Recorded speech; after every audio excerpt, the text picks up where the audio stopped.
내가 나 자신에 대하여 증언한다면 사람들은 내 증거를 참된 증거로 받아들이지 않을 것이다. 그러나 나에 대하여 증언하는 다른 분이 계시니 나는 그분이 나에 대하여 증언하는 것이 옳다는 것을 안다. 너희가 요한에게 사람을 보냈고 요한은 너희에게 진실되게 증언하였다. 그렇다고 해서 내가 사람에게서 증언을 받은 것은 아니다. 내가 이런 말을 하는 것은 너희가 구원을 얻을 수 있도록 하기 위해서이다. 요한은 타오르면서 빛을 내는 등불이었다. 너희는 잠시 요한의 빛 가운데서 기뻐하기를 원했으나 내게는 요한의 증언보다 더 큰 증언이 있다. 아버지께서 나에게 하라고 주셨고 지금 내가 행하고 있는 일들이 아버지께서 나를 보내신 것을 증언한다. 나를 보내신 아버지께서 친히 나를 증언해 주셨다. 너희는 지금까지 그분의 음성을 듣지도 않았고 그분의 모습을 보지도 않았다. 오늘도 말씀 가운데 주의 은혜가 함께 하시고 주의 성령의 충만하심이 여러분과 함께 하시기를 바랍니다. 요한복음 말씀은 참 설레기도 하고 때로는 좀 어렵기도 하다라는 생각들을 하면서 설교를 준비하고 있습니다. 지난주에 이어서 이제 오늘까지 계속 요한복음 5장 뒷부분을 묵상하고 있는데 계속해서 반복해서 우리에게 주시는 메시지는 우리 주님께서 아버지와 나는 하나이다 라는 말씀을 여러 모양으로 설명을 해주고 계십니다.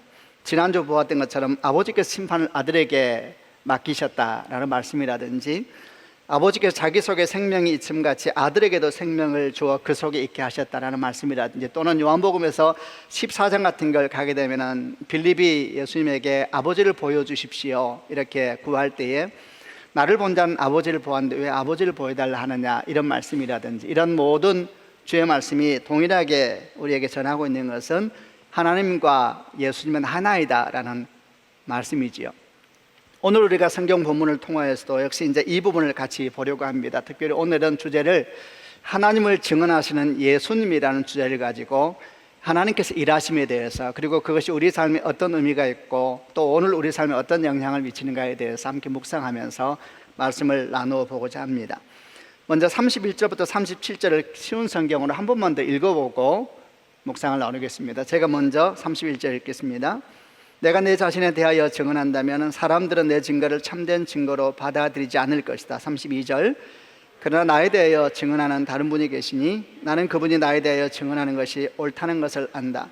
너희가 요한에게 사람을 보냈고 요한은 너희에게 진실되게 증언하였다. 그렇다고 해서 내가 사람에게서 증언을 받은 것은 아니다. 내가 이런 말을 하는 것은 너희가 구원을 얻을 수 있도록 하기 위해서이다. 요한은 타오르면서 빛을 내는 등불이었다. 너희는 잠시 요한의 빛 가운데서 기뻐하기를 원했으나 내게는 요한의 증언보다 더 큰 증언이 있다. 아버지께서 나에게 하라고 주셨고 지금 내가 행하고 있는 일들이 아버지께서 나를 보내신 것을 증언한다. 나를 보내신 아버지께서 친히 나를 증언해 주셨다. 너희는 지금까지 그분의 음성을 듣지도 않았고 그분의 모습을 보지도 않았다. 긴 본문입니다만 이 본문을 한 문장으로 정리한다면 저는 이렇게 정리를 하겠습니다. 예수님은 하나님을 증언하셨고 하나님은 예수님을 증언하셨다. 이렇게 한 문장으로 정리하겠습니다. 예수님의 모든 삶을 바라보면 한마디로 그분의 삶은 하나님을 증언하는 삶이었습니다. 오늘 특별히 본문 가운데서 36절에 아버지께서 나에게 하라고 주셨고 지금 내가 행하고 있는 일들이 아버지께서 나를 보내신 것을 증언한다 이렇게 말씀하고 있는데 예수께서 이 땅에서 행하신 모든 일들은 하나님께서 주셔서 행하신 일들이시고 바로 그 일들이 하나님을 증언하고 있다, 하나님을 나타내고 있다 이렇게 주님께서 말씀을 하고 계십니다. 예수께서 이 땅에서 하신 일들이 어떤 일들입니까? 우리의 구원을 위한 모든 일을 하셨죠. 그것을 우리가 성육신, 십자가, 부활로 설명할 수 있을 겁니다. 이 모든 일들이 하나님께서 예수님을 보내서 행하게 하신 일들이고 이 모든 일들에는 하나님의 마음과 뜻이 있다 이렇게 예수께서 말씀하고 계시는 겁니다. 이 의미가 무슨 뜻일까요? 예수님께서 이루신 구원의 모든 사역, 성육신과 부활과 십자가는 성부 하나님이 계획하셨고 성자 하나님은 그저 그 일을 수행한 것뿐이다 라는 의미일까요? 물론 그런 의미는 아닙니다. 이 모든 일들은 성부, 성자, 성령 하나님의 완전한 일치와 연합 속에서 이루어진 것이다 라는 말씀을 하고 계시는 거죠. 여러분, 예수님을 통해서 이루어진 구원 사역은 성부, 성자, 성령 하나님의 완전한 일체와 연합 속에서 이루어졌습니다. 성부 하나님께서 시작하시고 성령 하나님께서 십자가 부활을 통해서 이루셨으며 그 모든 과정에 성령 하나님께서 동행하셨기 때문입니다.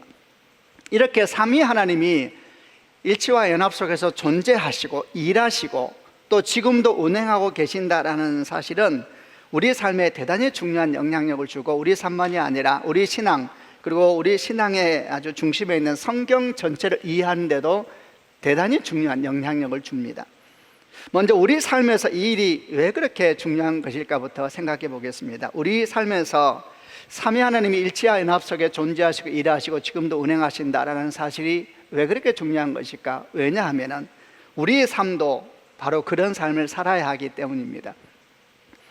원래 그것이 우리를 창조하신 하나님의 마음이요 뜻이기 때문입니다.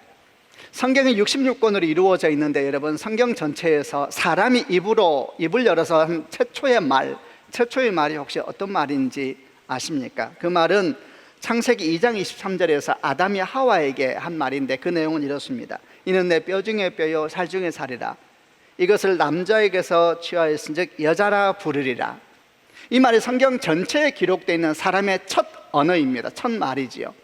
이 말이 나오게 된 배경은 하나님께서 아담을 만드시고 난 뒤에 홀로 있는 것을 안타깝게 여기셔서 그를 잠들게 하시고 그의 갈비뼈를 취하여서 하와를 만들어서 그 하와를 아담 앞에 데리고 왔을 때에 아담이 하와를 보고 한 고백이 이 고백입니다. 다시 한번 들어보시길 바랍니다. 이는 내 뼈 중에 뼈요 살 중에 살이다, 이렇게 고백을 했지요. 이 말은 아담 안에 하와가 있고 하와 안에 아담이 있다라는 말로 들립니다. 이 말이 왜 중요합니까? 이 말에는, 이 아담의 말에는 하나님의 형상을 따라 만들어진 원래 우리의 모습의 속성, 본질에 대해서 보여주기 때문에 중요한 겁니다. 여러분, 원래 우리 안에는 분리와 분열의 영이 아니라 일치와 하나됨의 영이 자리하고 있었습니다. 사실 이는 당연한 일이었죠. 왜냐하면 우리가 하나님으로부터 시작되었기 때문에 하나님께서 일체와 연합 가운데 계시고 일하시고 운행하시니까 그분으로부터 흘러난 우리들도 당연히 그런 일체와 연합 속에 존재한다는 것은 대단히 당연한 일입니다. 그런데 이런 고백이 창세기 3장을 지나면서 아주 큰 변질을 이루게 되는데, 창세기 3장에서 죄가 들어오고 난 뒤에 이 고백이 어떻게 변화했는지 한번 읽어보겠습니다. 3장 12절을 개역개정으로 같이 한번 읽어보겠습니다. 시작. 아담이 이르되 하나님이 주셔서 나와 함께 있게 하신 여자, 그가 그 나무 열매를 내게 주므로 내가 먹었나이다. 이 아담이 한 이야기는 아담이 선악과를 먹고 난 다음에 자기가 벌거벗었음을 알고 나무로 옷을 만들어 자기를 가리고 있을 때에 하나님께서 오시는 소리를 듣고 나무 뒤에 숨었습니다. 그리고 하나님께 이야기를 하지요. 제가 벗었으므로 두려워하여 숨었습니다. 그러자 하나님께서 말씀하시길, 네가 벗었다는 것을 누가 너에게 알려주었느냐? 혹시 선악을 알게 하는 나무 열매를 먹었느냐? 이러자 하나님께서 이제 아담이 거기에 대해서 한 말이 바로 이겁니다. 하나님이 주셔서 나와 함께 있게 한 그 여자, 그가 그 나무 열매를 내게 주어서 내가 먹었나이다. 지금 사실은 아담이 하와를 고발하고 있는 상황이죠. 근데 그 고발의 내용을 보면은 그 표현이 우리를 주목하게 합니다. 그는 이렇게 말합니다. 하와를 부르면서 그 여자, 그라고 표현을 하고 있죠. 바로 조금 전까지 내 뼈 중에 뼈요 살 중에 살이라고 표현했던 그 하와를 향하여서 그 여자, 그라고 표현하고 있는데 이 차이가 어떤가에 대해서 여러분 한번 느껴보시길 바랍니다. 내 뼈 중에 뼈요 살 중에 살이라는 표현은 정말 깊은 1인칭의 관계를 보여주는 표현이라면, 그 여자, 그라는 표현은 3인칭이 되면서 타자, 아담이 하와에 대해서 나는 너와 다르다라는 분리와 분열로 정확하게 표현하고 있는 것이죠. 그 여자가 나한테 줘가지고 내가 그 열매를 먹고 말았습니다, 이렇게 표현하고 있습니다. 여러분, 이것이 죄의 영향력입니다. 이것이 죄로 말미암아 우리 가운데 일어났었던 분열과 분리의 모습이죠. 분리와 분열은 원래 우리의 속성이 아니었습니다. 원래 하나님께서 우리에게 남겨주셨던 영향도 아니고 우리의 성품도 아니었습니다. 하나님이 주신 열매도 아니었죠. 하나님은 끝없이 하나 되게 하시고 일치하게 하시고 연합하게 하시는 분이시기 때문입니다. 그런데 죄와 사탄과 세상은 끝없이 분열하게 하고 또 분열하게 합니다. 이 일을 잘 기억해 놓으시길 바랍니다.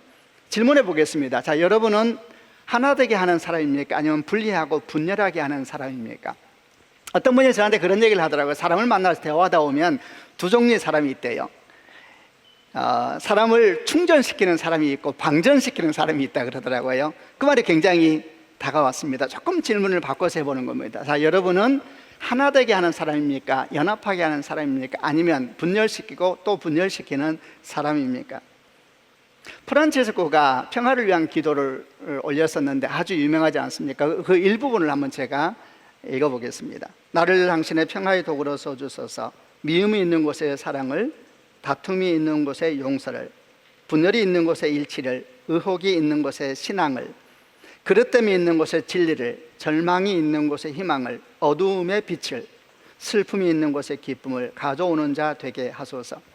어떤 느낌이 드세요? 이 프란체스코가 주 앞에 기도하고 있는 간절함이 느껴지지 않습니까? 그는 오늘 본문하고 연결시켜서 묵상을 해본다면 더 이상 내 인생이 분리와 분열의 인생이 아니라 화합게 하고 연합게 하고 새롭게 하는, 회복시키는, 하나님 정말 그런 인생이 되기를 원합니다. 이렇게 기도하고 있는데 그의 간절한 마음이 정말 느껴지는 것 같습니다. 어떻게 하면 우리는 분열이 아니라 연합하게 하고 분리가 아니라 일치하게 하는 영성을 가진 사람이 될 수 있을까요? 다시 한번 오늘 예수께서 말씀하신 삼위 하나님에 대해서 생각을 하면서 묵상해 봅니다. 삼위 하나님은 일치와 연합 속에서 존재하시고 일하시고 지금도 운행하신다. 사실 이 단어에 우리가 분열과 분리가 아니라 일치와 연합을 위한 영성을 가질 수 있는 아주 좋은 방향과 답이 있습니다. 일치와 연합이라는 것은 모든 것을 획일화시키고 줄 세우는 것이 절대 아닙니다. 이 일치와 연합이라는 말은 본질에 있어서는 일치를, 다름에 있어서는 연합을 의미하는 겁니다. 성부, 성자, 성령 하나님은 하나님이시라는 본질에 있어서는 완전한 일체를 이루셨죠. 그러나 각각 존재하시고 각각 역사하시는 다름에 대해서는, 차이에 대해서는 연합을 우리 가운데 보여주셨습니다. 그래서 우리가 신학적으로 삼위일체라 그러지요. 우리가 삼위일체에 대해서 이해하지 못하는 것도 많고 이해할 수 없는 것도 많습니다만 분명한 것은 각각 존재하시면서 그 본질이 완전한 하나이시다라는 말씀이지 않습니까? 여러분, 이 원리가 우리에게도 흘러와야 됩니다. 왜? 그게 원래 우리니까요. 어떻게 하면 이 원리가 우리에게 흘러올 수 있을 것인가? 이에 대해서 우리가 사랑하는 믿음의 선배인 어거스틴이 아주 좋은 말을 우리에게 남겨주었습니다. 그는 이렇게 교회 하나됨에 대해서, 우리의 삶에 대해서 표현을 했습니다. 본질에 있어서는 일치를, 비본질에 있어서는 관용을, 그리고 이 모든 일에는 사랑을. 아마 여러분 들어보셨을 겁니다. 본질에 있어서는 일치를, 비본질에 있어서는 관용을, 그리고 이 모든 일에는 사랑을 이라는 표현을 했습니다. 아주 많은 걸 생각하게 하죠. 저는 이 어거스틴 이 말이 삼위 하나님의 일치와 연합으로부터 자연스럽게 표현이 흘러나온 거의 같은 표현이라고 느끼고 있습니다. 연합을 위해서, 일치를 위해서 이런 영성이 필요하다는 것이죠. 가정을 한번 생각해 보았습니다. 여러분, 가정은 모든 공동체의 원 공동체를 할 수 있겠죠. 이 가정으로부터 많은 공동체가 사실은 확장돼 가는 것이 아니겠습니까? 근데 가정이라는 것도 가장 가까운 공동체인 가정에도 여러분 많은 문화와 그리고 많은 세대가 공존을 하고 있습니다. 특별히 오늘날 문화의 변화 속도가 너무 빠른 시대를 우리가 살고 있는데, 우리는 옛날처럼 대가족이 아니라 핵가족을 살고 있으면서도 정말 세대 간의 갈등을 느낄 만큼 문화적인 차이가 급속히 변하고 있는 정말 그런 시대를 살고 있습니다. 어제 우리 권사 숙고를 하는데 그 내용 중에 우리 차세대를 담당하고 있는 이종실 목사님이 다음 세대에 대한 특강을 잠깐 해주었는데 그중에 Z세대에 대한 이야기를 하면서 이 Z세대가 쓰고 있는 줄임말에 대해서 권사님들과 저도 같이 있었으니까 이게 무슨 뜻이냐고 이렇게 우리한테 맞춰보라 그러는데 제가 아는 단어가 거의 없더라고요. 제가 여러분에게 지금 그 줄임말을 보여주려는 것은 아닌데 거의 아는 것이 없습니다. 저가 모른다면 우리 권사님들은 어떨까요? 못지 않으시겠죠. 같은 나라에 살고 같은 땅에 살고 같은 한국말을 씁니다. 그런데 다른 문화와 다른 언어를 쓰고 있다는 것이 느껴지죠. 여러분, 이게 지금 우리가 살고 있는 우리 삶의 자리입니다. 우리 가정에서부터 사실 일치와 연합을 위한 영성이 필요한 시대입니다. 어떻게 해야 됩니까? 본질에는 일치를, 비본질에는 관용을, 이 모든 일에는 사랑을. 자녀의 문화에 대해서 마음을 열고 다음 세대의 문화에 대해서 정죄하고 비판하기 이전에 마음을 열고 바라보는 태도가 필요하지 않겠습니까? 그를 위해서 반드시 필요한 것이 뭡니까? 결코 변할 수 없는 본질은 무엇인가에 대한 중심축이 있어야 됩니다. 여러분, 중심축이 있어야지 세상을 향하여 마음껏 우리가 손을 벌리고 다가갈 수가 있는 겁니다. 중심축이 도대체 무엇입니까? 하나님이시죠. 예수 그리스도이시죠. 성령이시죠. 주변을 여러분 가만히 보십시오. 왜 사람들은 싸우고 또 싸우고, 교회 바깥만 그런 것이 아니라 교회 안도 그렇죠. 세상의 원리는 사실 여러분 분열과 또 분열의 원리 아닙니까? 그러므로서 자기 자리를 만들어가는 것이 세상의 원리인 듯 보입니다. 왜 그렇게 싸우고 또 싸웁니까? 왜 분리와 분열의 역사가 끊어지지 않냐고, 그런 영향력이 심지어는 교회 안에까지 들어오게 된 것일까요? 여러분, 그들이 싸우는 모든 것을 보면 본질의 문제가 아닙니다. 항상 비본질의 문제로 역사는 항상 싸워왔고 또 분리되어 왔습니다. 피부색의 문제, 지역색의 문제, 외모의 문제, 사회적 지위의 문제, 지적 수준 같은 것으로 사람들은 그룹을 만들고 또 그룹을 만들고 높은 벽을 쌓아오지 않습니까? 다 이렇게 비본질적인 문제로 분열하고 또 분열합니다. 그냥 우리 삶을 돌아보았습니다. 우리 교회 성도들은 어떨까? 이런 질문을 하면서 이런 생각을 해보았는데, 밖에서 많이 들리는 소리가 있습니다. 요즘에 자녀들에 대해서, 친구 관계에 대해서 말할 때 부모들이 그런 교육을 한다는 거예요. 어떤 친구를 사귀어야 되는가에 대해서 말할 때에 사는 동네라든지 가정의 수준이라든지 아파트 평수라든지 또는 뭐 성적이라든지 이런 것으로 친구 삼는 기준을 부모가 자녀에게 가르쳐 준다는 것이죠. 이 다 도대체 무엇을 우리에게 말하고 있는 것일까요? 원래 우리는 이런 영성이 아니었습니다. 하나님께서 우리를 만드실 때 우리는 내면 깊은 곳으로부터 연합하는 영이 있었습니다.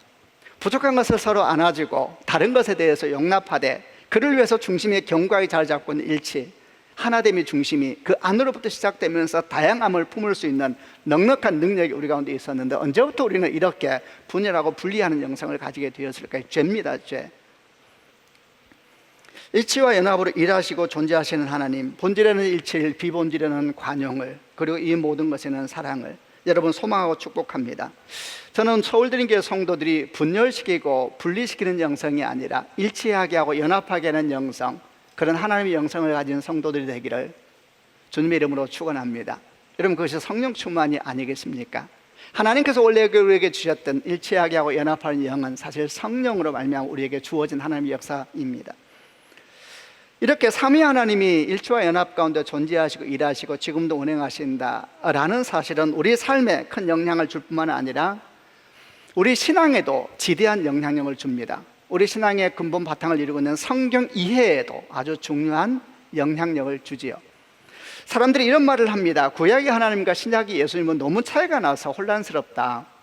구약의 하나님은 죄에 대해서 견디질 못하시는 분노와 심판의 하나님이신데, 신약의 예수님은 죄인을 친구 삼으시는 겸손하고 온유한 분이시니 이 차이를 도대체 어떻게 이해해야 되는가, 이렇게 이야기를 하면서 어떤 사람들은 구약의 하나님은 참 불편하고 싫지만 신약의 예수님은 참 나는 좋다, 이렇게 말하는 분들도 있습니다.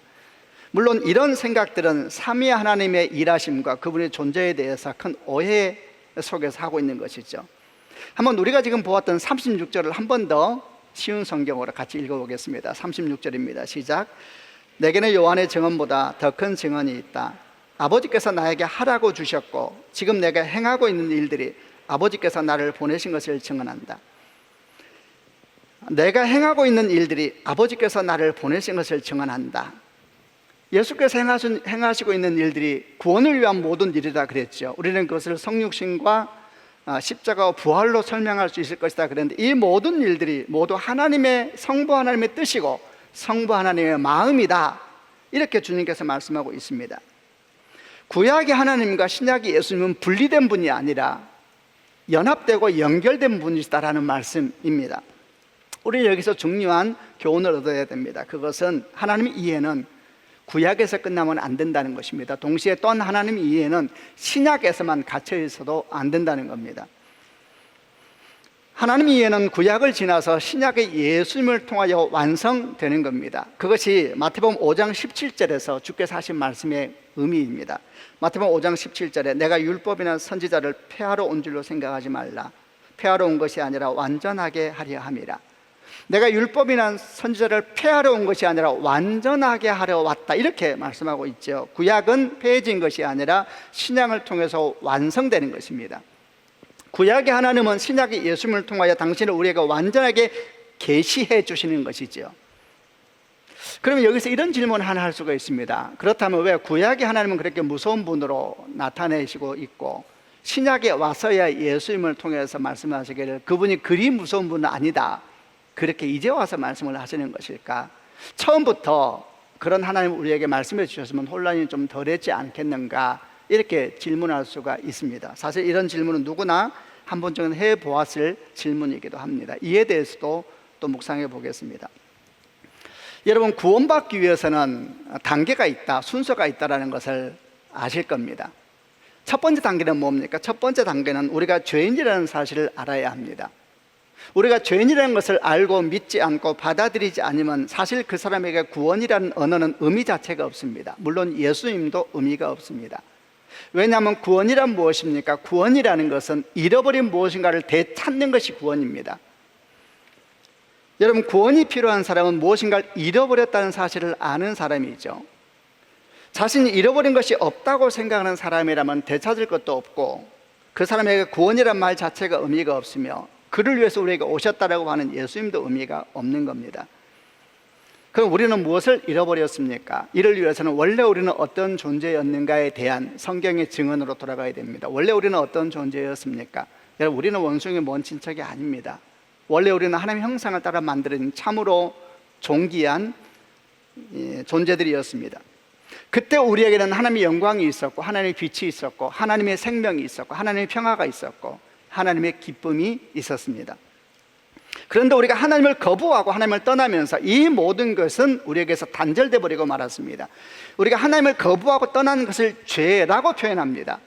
결국 우리 죄가 우리에게서 모든 것을 잃어버리게 만든 겁니다. 그 후 우리는 어떤 삶을 살게 되었습니까? 모든 인류는 예외 없이 태어나면서부터 죽음의 권세 아래 놓이게 되었고, 그들은 태어나서 죽을 때까지 뭘 찾아다니느냐? 행복을 찾아다니다가 죽는 것입니다. 행복은 어디에 있는가? 평화는 어디에 있는가? 기쁨은 어디에 있는가? 죽을 때까지 찾아다니지만 결국 그들은 찾지 못하고 눈을 감고 떠나는 것이 온 인류의 숙명적인 인생 아닙니까? 바로 이 사실입니다. 바로 이 사실, 우리가 죄로 인해 모든 것을 잃어버렸고 우리 스스로는 그 죄의 문제를 해결할 수 없다는 사실을 받아들이고 믿는 것, 이것이 구원에 이르는 첫 번째 단계입니다.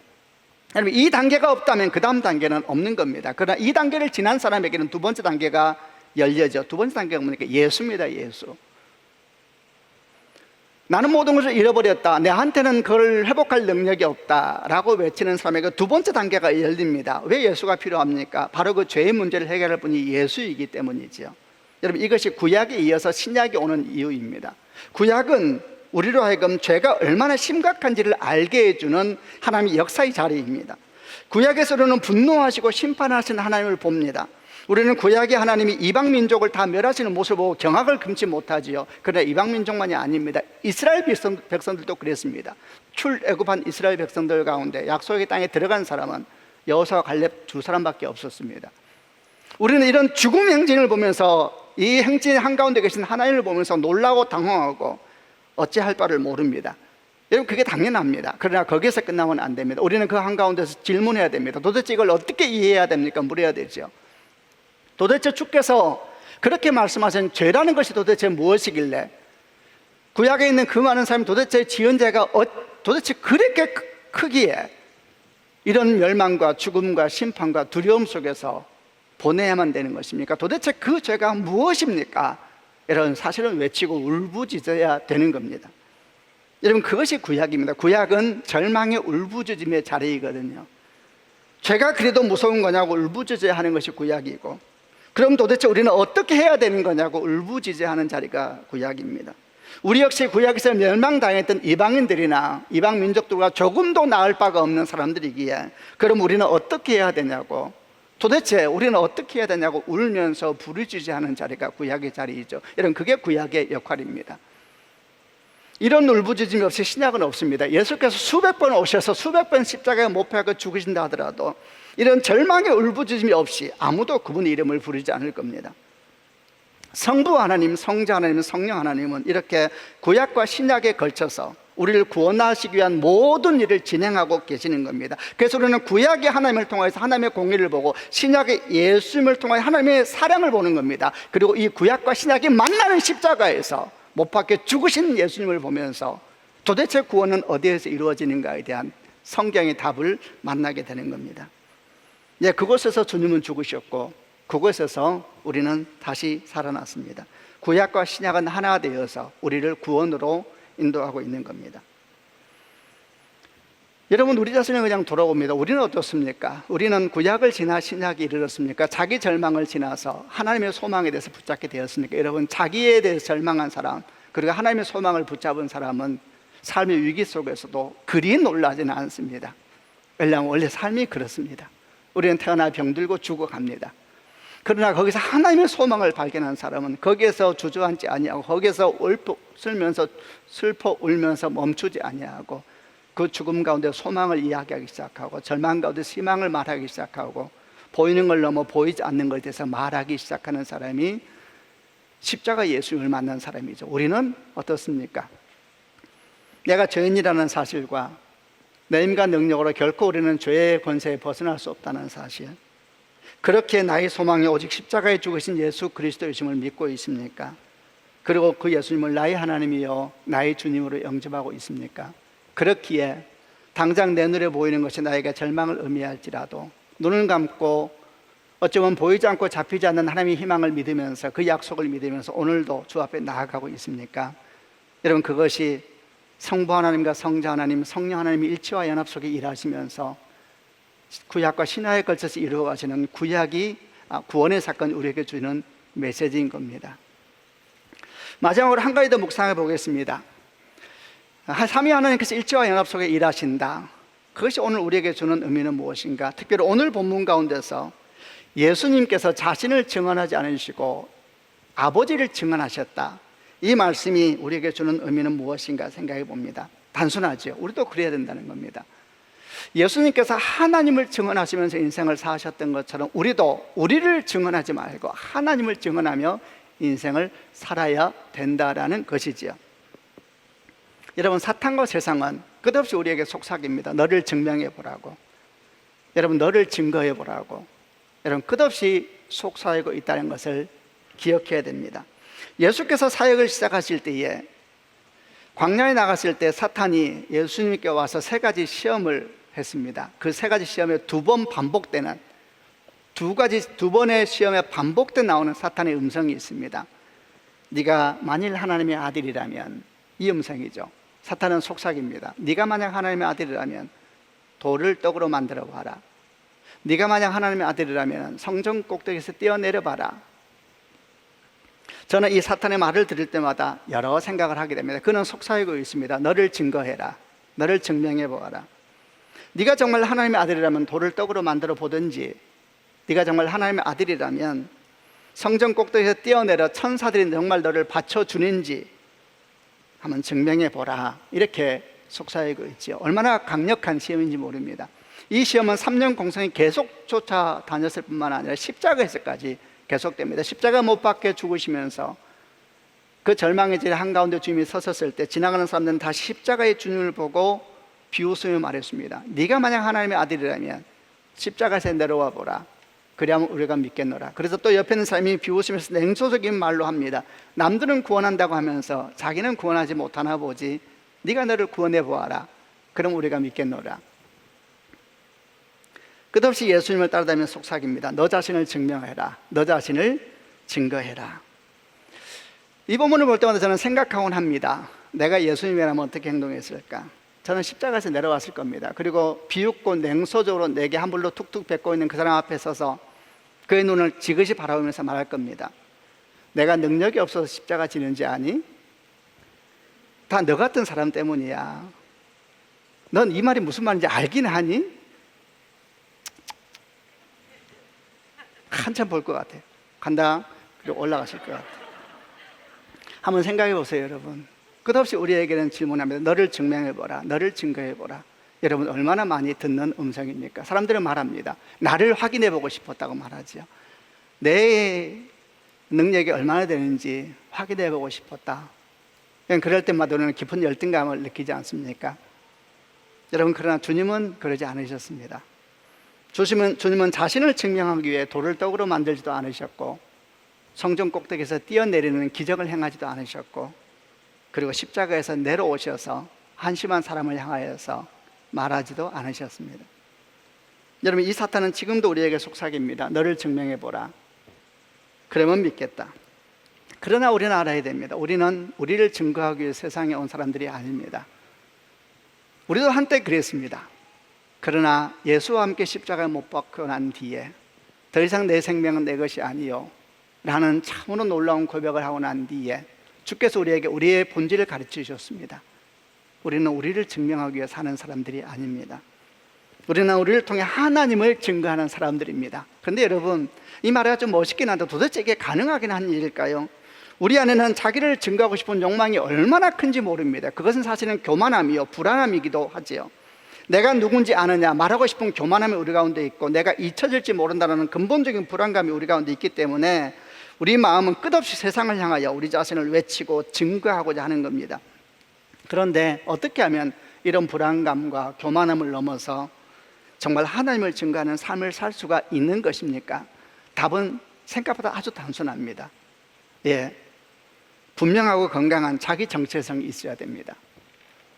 사람들에 의해서 인정받는 그런 정체성이 아니고 하나님께서 인정해 주시는 분명한 내 삶의 정체성, 그런 정체성이 있을 때야만이 우리는 자기를 증명하는 것이 아니라 그 정체성 위에서 자기 삶을 세워가는 인생길을 걸어갈 수가 있습니다. 오늘 요한복음 5장 31절과 32절에서 주님께서 이렇게 말씀을 하신 내용이지요.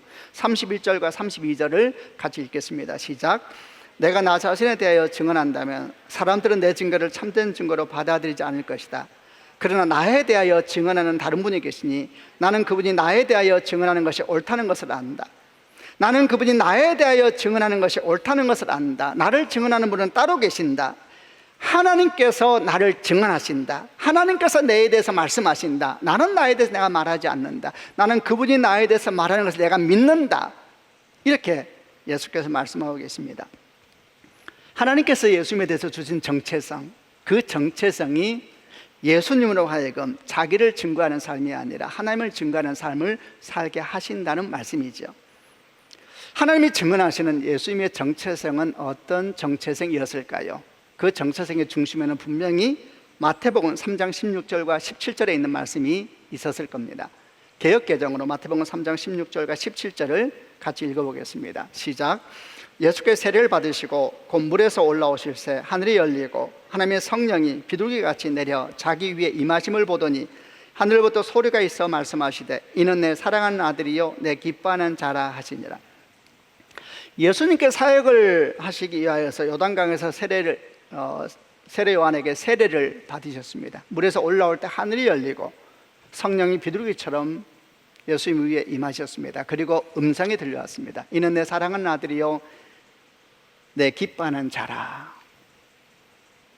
여러분, 이 말씀과 함께 주님의 사역은 시작되었고 주님의 사역의 한가운데는 항상 이 말씀이 자리하고 있었다라고 생각하는데 아무런 장애가 없습니다. 여러분, 그런데 이 말씀은 예수님을 향하신 하나님의 말씀으로만 그 영향력, 그 말씀의 범위를 제한할 필요가 전혀 없습니다. 왜냐하면 예수 안에 있는 모든 하나님의 사람들, 그들에게도 동일하게 역사하는 주의 말씀이기 때문입니다. 이는 내 사랑하는 아들이요 내 기뻐하는 자라. 여러분, 이 말씀에 우리 정체성을 두어야 합니다. 우리는 하나님의 사랑하는 아들이요 그의 기뻐하는 자입니다. 이 말씀에 대한 믿음이 있기에 사도 베드로는 크게 외쳤지 않습니까? 오직 내는 왕같은 제사장이요 거룩한 나라의 그의 소유된 백성이다. 그의 믿음은 바로 이런 주님께서 주셨던 정체성으로부터 우리에게 전해지고 있는 믿음입니다. 생각해 봅니다. 만약 우리가 매일 아침을 이 말씀과 함께 시작될 수 있다면 정신없는 하루를 시작하면서 우리 첫걸음을 주 앞에 서서 주의 음성을 들으면서 내게 말씀하시는 주의 음성, 이는 내 사랑하는 아들이요 내 기뻐하는 자라. 아멘. 주님, 저도 주님을 사랑합니다.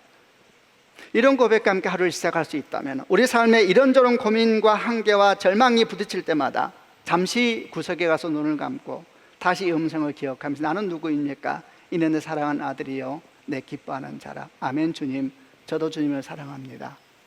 이런 고백으로 다시 세상 가운데 발을 내딜 수 있다면 우리는 어떻게 살 수 있을까요?